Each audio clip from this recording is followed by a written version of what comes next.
আশা করি তোমরা সবাই সুস্থ আছো, ভালো আছো। আর আমরা গুরু যিশুর আশীর্বাদে সবাই সুস্থ আছি, ভালো আছি। আর মেয়ের হালকা একটু সর্দি হয়েছে, হাঁচি হচ্ছে, তো এমনিতেও ভালো আছে, ও কিছু না, একটু আধটু হতেই পারে, তাই না? আবহাওয়া চেঞ্জ হচ্ছে আর বৃষ্টিও হয়েছে কালকে, তো ও খুব দুষ্টু হয়েছে। বৃষ্টির মধ্যে গিয়েছিল, বারবার তো ওকে ঘরে নিয়ে আসছিলাম, কিন্তু তবুও বেরিয়ে যাচ্ছিলো। আর পাখাও চালাতে হয়, মানে গরমের জন্য কষ্ট হয়, আবার এদিকে ঠান্ডা লাগে, তো সেই জন্য একটু ঠান্ডা লেগে গেছে, তাই না বাবা? মাদার্স ডে মানে বুঝতে পারছো, আমিও একজন মা। আর আগে খুব ইচ্ছা হতো যে আমার মেয়ে একদিন আমাকে মা বলে ডাকবে, তো এই দিনটার অপেক্ষা করতাম যে কবে আমাকে মা বলবে, কবে আমাকে মা বলবে। কিন্তু এখন সত্যি বলছি, পুরো চেঞ্জ হয়ে গেছে। গুরু যিশুকে পাওয়ার পর তখন থেকে বুঝেছি যে না, আমি যে মা ডাক শুনবো তার জন্যই আমি বেঁচে আছি তা কিন্তু নয়। তো অনেক অনেক মনের পরিবর্তন হয়ে গেছে আমার, তো অনেক শান্তিতে পরিবর্তন হয়েছে, এটা স্বীকার করছি। তো এখন তো সর্বদাই প্রার্থনা করি যে এই সন্তান যেন গুরু যিশুকে চিনতে পারে, আর ওর মুখ থেকে যখন শব্দ বের হবে, যখনও কথা বলতে শিখবে, প্রভু গুরু যিশুর আশীর্বাদে, ঈশ্বরের আশীর্বাদে, ও যেন প্রথম শব্দ ওই প্রভু গুরু যিশুই বলে আর ঈশ্বরকে ডাকেন, দুটো নামে ধন্যবাদ দিয়ে ওর জীবন শুরু হয়ে যান। দেখো আমাদেরকে দেখছে কেমন। পিতা পুত্রকে ও যেন চিনতে পারে, বুঝতে পারে, জানতে পারে, আর অনেক অনেক প্রেম করতে পারে, আমার থেকেও বেশি। তো এটাই ঈশ্বরের কাছে প্রার্থনা যে এই সন্তান যেন আপনাদেরকে চিনতে পারে, বুঝতে পারে। তো মা, আমি আমার মায়ের থেকে তো অনেক ভালোবাসা পেয়েছি, অনেক ভালোবাসা পেয়েছি। আমার নিজের মা, আমার বাপের বাড়িতে আমার দুটো মা, তোমরা বুঝতে পারবে, পরে ভিডিওতে তোমাদের সাথে শেয়ার করব। তো আমার মাসি হন, উনিও আমার মায়ের থেকেও বেশি, মায়ের থেকেও ওনাকে বেশি ভালোবাসি।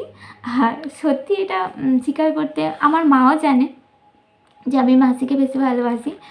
আর এখানে এই বাড়িতে এসে শাশুড়ি মা, উনিও তো মা। তো আবার কলকাতায় যখন ছিলাম তখন একটা কাকিমা ছিল, উনিও মায়ের মতোই ভালোবেসেছেন সব সময়। যখনই অসুবিধা হয়েছে তখনই মানে রুমের ভেতরে এসে আমাদেরকে হেল্প করেছে, এই মেয়েকে কোলে নিয়েছে, ওকে আদর করেছে। তো বুঝতেই পারছো কত মায়ের থেকে আমি আদর পেয়েছি, আর আমি মা সেটা কীরকম সেটাও দেখতে পাচ্ছ। তো মায়েদের থেকে এত ভালোবাসা পেয়েছি, কিন্তু মায়েদেরকে কতটা সুখ শান্তি দিতে পেরেছি আমি জানি না। তবে হ্যাঁ, অনেক চোখের জল ফেলেছেন ওনারা আমার জন্য, কারণ আমার সন্তান যেহেতু এরকম, ওনাদের অনেক কষ্ট হয়।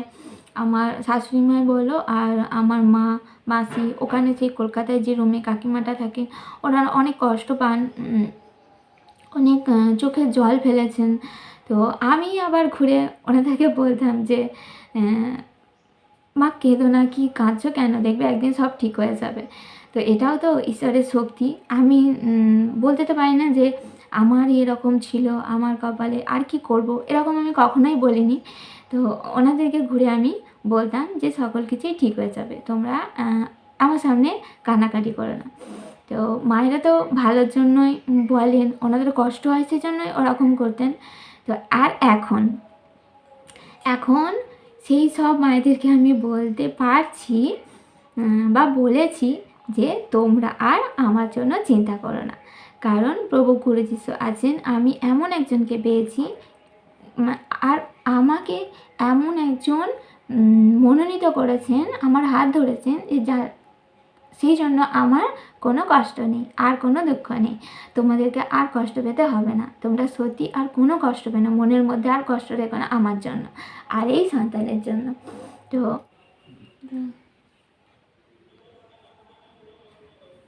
সর্দিটা বেরিয়ে যাচ্ছে, ভালো হয়েছে। বেরিয়ে গেলে শরীরটা একটু ভালো লাগবে, আর যদি বুকের মধ্যে বসে তো অত কিছু হবে না, প্রভু আছেন, আর সব তো কোনো চিন্তা নেই, ও ইজি ছেড়ে দিতে হবে। মানে এটা হয়েছে মানে অনেক বড় কিছু হয়ে যাবে, এইসব চিন্তা ভাবনা আর মাথায় রাখি না। তো এত বড় শক্তিটাও পেয়েছি কিন্তু গুরু যিশুকে পাওয়ার পর। তো আগে তো আবার শরীর খারাপের সম্বন্ধে একটু বলি, এই সন্তানে তো অনেক অনেক শরীর খারাপ হতো, মানে ছোটোখাটো তো লেগেই থাকতো, কিন্তু এখন তো সুস্থ সুন্দর। এখন তো ছোটোখাটোতেও কিছু ভয় করে না, আগে তো খুব ভয় করতো, যেহেতু বলতে পারে না কি করব না করব। তো যাই হোক, ঠিক আছে তখন, তো ঠিক আছে। তো আজ তো মাদার্স ডে, আর সকল মায়ের জন্য আমি ঈশ্বরের কাছে প্রার্থনা করি তেনারা মন থেকে ভেতর থেকে স্ট্রং থাকুক, যাই বিপদ আসুক না কেন, যাই পরিস্থিতি হোক না কেন, ভেতর থেকে অন্তর থেকে যেন শক্ত হয়ে থাকেন। একদিন বা এক সময় সকল কিছুই সুস্থ সুন্দর হবে, সব কিছুই ঠিক হবে। ঈশ্বরের প্রতি ভরসা রেখো, যেরকম আমি রেখেছিলাম, আর এখন আমি কত সুন্দর সুস্থ আছি।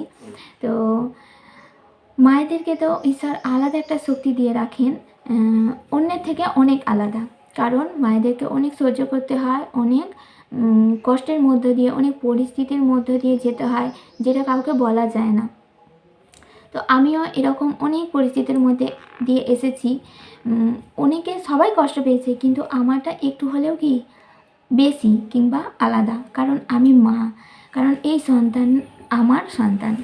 তো এইভাবেই আগিয়ে চলেছি। আমিও একজন আদর্শ মা হতে চাই।